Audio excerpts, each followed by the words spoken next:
বন্ধুরা, এই শীতে খেজুরের রসের মজাই আলাদা। কেউ কি খেজুরের রস খেয়েছেন কাঁচা অবস্থায়? তো কাঁচা রসটা খেতে কিন্তু খুবই মজা, আলাদাই একটা টেস্ট। খেজুরের রস প্রথমে ছেঁকে নিতে হবে।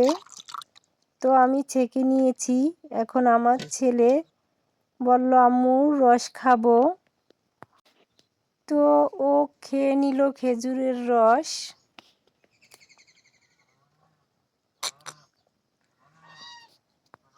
এবারে আমি খেজুরের রস জাল দিয়ে গুড় তৈরি করে ফেলেছি।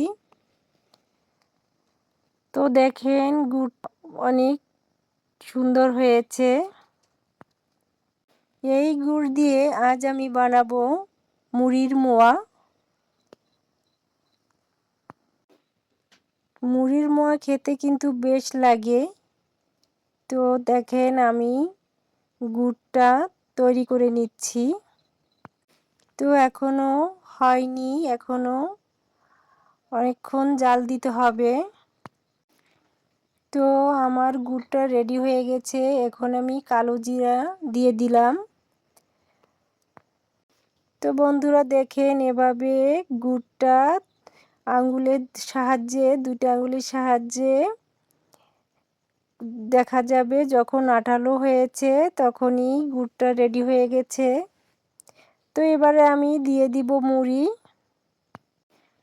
মুড়ি দিয়ে নেড়ে চেড়ে নিব।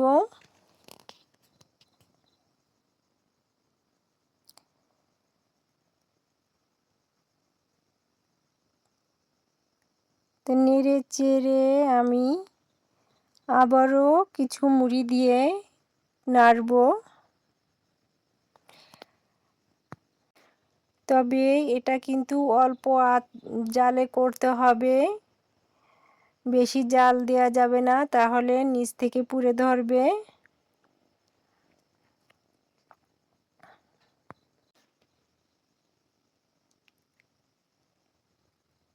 তো বন্ধুরা, আমার চ্যানেলটি যারা সাবস্ক্রাইব এখনও করেননি তারাও অবশ্যই সাবস্ক্রাইব করে দেবেন।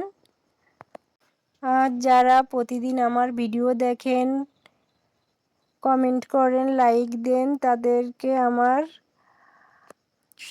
ভালোবাসা রইল।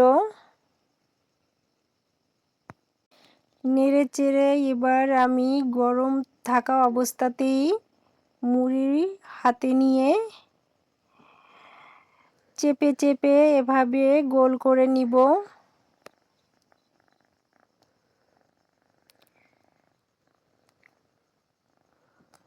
তো দেখেন বন্ধুরা, অনেক সুন্দর হয়েছে আমার মুড়ির মোয়া।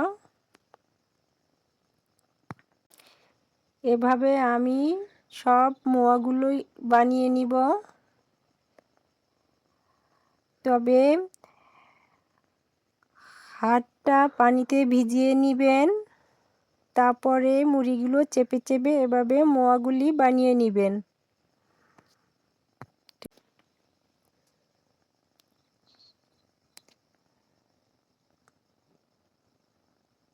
তো অনেক সুন্দর হয়েছে মোয়াগুলি এবং দেখতেও সুন্দর, খেতেও কিন্তু খুবই মজাদার।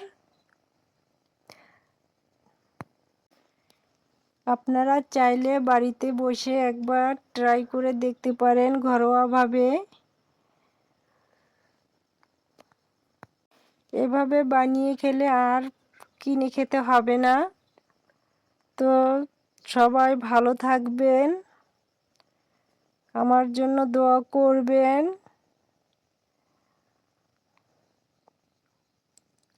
আল্লাহ হাফেজ।